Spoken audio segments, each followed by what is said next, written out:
Vous l'avez dit, le Royaume-Uni risque de ne pas s'en remettre. Le pays est en train de démanteler de très vastes réseaux de pédophilie qui ont sévi entre les années 70 et 90. Bonjour, en 2025, les langues se délient, notamment en Angleterre. Vous avez encore un réseau, un vaste réseau, donc qui, comme vous le savez, vient d'être démantelé le mois dernier. Mais on est sur, comme ils disent, des centaines de milliers de victimes, donc d'enfants, victimes d'adultes. Vous savez ce qui se passe. Mais vous rappelez-vous qu'il y avait le réseau des Pakistanais avant, où on avait trouvé des jeunes anglaises par centaines de milliers également qui étaient abusées sur plusieurs décennies. Là maintenant il s'agit de ce scandale-là, vous savez, ce n'est qu'une goutte d'eau, il y en a plein. Donc ça montre que la machin est vraiment, comment vous dire, un fléau dans le monde, mais en Angleterre en tout cas, on vous démantèle tout ça progressivement. Alors ce qui est intéressant, c'est qu'on parle des high profile. Les high profile, ce sont les profils de notables politiciens, enfin hommes d'État, personnes très, très connues du style Duhamel, mais qui ont donc du pouvoir. Et quand il y a du pouvoir, il y a des moyens de faire pression. Et comme il y a des moyens de faire pression, eh bien vous n'aurez jamais cette liste. C'est toujours la même chose. On attend toujours la liste d'Epstein, oui, l'île. Vous savez, celui qui était sur son île et qui faisait venir Bill Clinton et tous les autres dans son jet privé. Bill Clinton qui ne l'a vu je ne sais combien, des dizaines et dizaines de fois, et qui dit oui, non, c'était pour faire des affaires. Quand on se rappelle de Monica Lewinsky sous sa table dans le bureau ovale, on voit quel type d'affaires M. Clinton pouvait faire. Et qui impliquerait plus de 1400 hommes, dont 261 de ce qu'on appelle ici des high profile, des personnalités en vue. Le pays se demande encore pourquoi il a fermé les yeux sur ces scandales d'une telle ampleur. Alors les chiffres, vous l'avez dit, donnent le tournis. Plus de 100 000 enfants auraient été abusés, dont... Clinton ne sera jamais inculpé pour ça. Bon, quant à la pauvre Hillary Clinton, je ne sais pas ce qu'elle pense de son mari aujourd'hui. Bon, on sait aujourd'hui que Bill Clinton, notamment, a fait partie de l'île, a été sur l'île d'Epstein plein de fois et il a fait des choses avec des jeunes filles qui n'étaient pas forcément toutes majeures. Bon, ben voilà, c'est l'ancien président des États-Unis. Qu'est-ce que vous allez faire? Vous allez l'enfermer? Bon, je peux vous citer. Donc, nous, en France, on a nos casseroles. Hein. Je peux vous dire, on a aussi d'autres beaucoup plus importants qui sont protégés et on ne croira jamais la population. C'est ça la réalité. C'est que, en tout cas, vous avez les notables, les tout-puissants, et ces tout-puissants feront tout pour vous faire taire.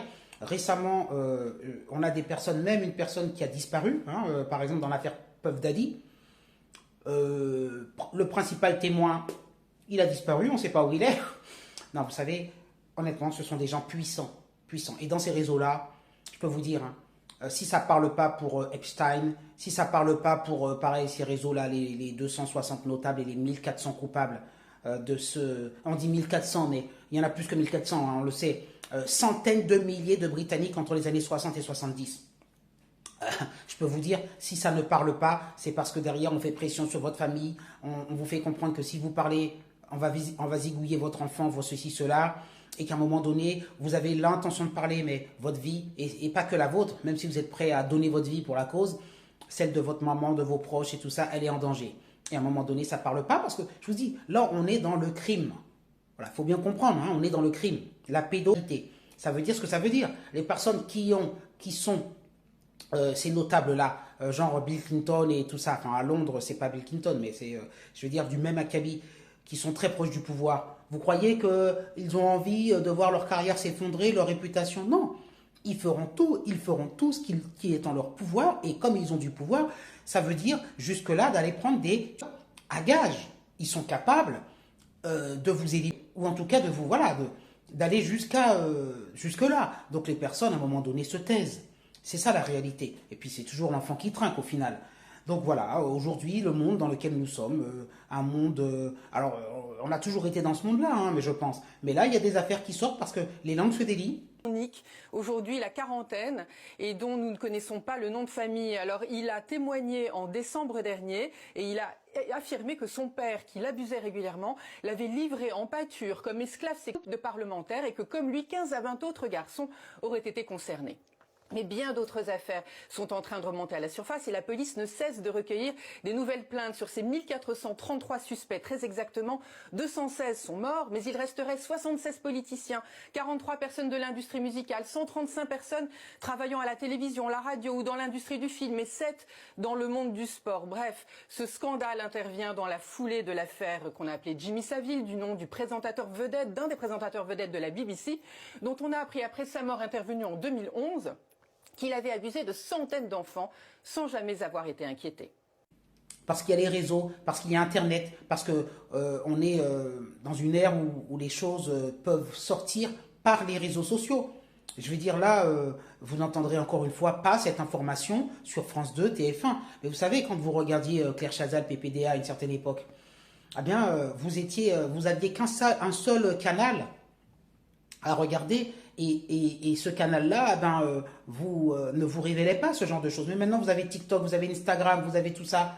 Eh bien, tout ça, ça circule. Et puis, vous avez les chaînes d'information en continu, BFM, CNews et tout ça.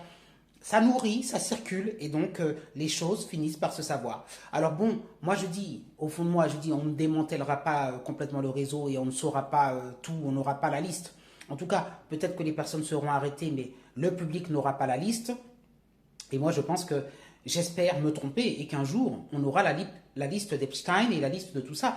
Parce que j'entends des choses farfelues. On nous dit, Elisabeth, elle est sur la liste d'Epstein. Bon, moi, ça me semble complètement dingue de dire Elisabeth Buffers sur la liste d'Epstein. Et si elle y est vraiment, alors ça me semble complètement dingue, hein, je sais pas. Mais si elle y est vraiment, vous croyez que nous finirons par le savoir, par vraiment en être convaincus? C'est pas possible. Je me dis, voilà, de même que si d'autres personnes du style Elisabeth, donc des Français se retrouvent sur cette liste, est-ce que vous pensez vraiment que derrière, ils ne seront pas protégés par... Bon, voilà, c'est très compliqué tout ça. Donc voilà, postez vos commentaires, dites-moi ce que vous en pensez, mais j'ai quand même l'impression qu'on nous cache beaucoup plus de choses et que nous ne voyons qu'une toute petite partie émerger de l'iceberg qui nous laisse penser que soi-disant, ça y est, on a éradiqué le mal, mais en fait... ce n'est que, on est là sur 1/1000e et peut-être 1/100 000e. Écoutez-moi bien, 1/100 000e des choses horribles qui sont faites contre les enfants sur cette planète Terre. Hein. Voilà, il faut bien le savoir. Bonne journée, postez vos pouces en l'air et à bientôt.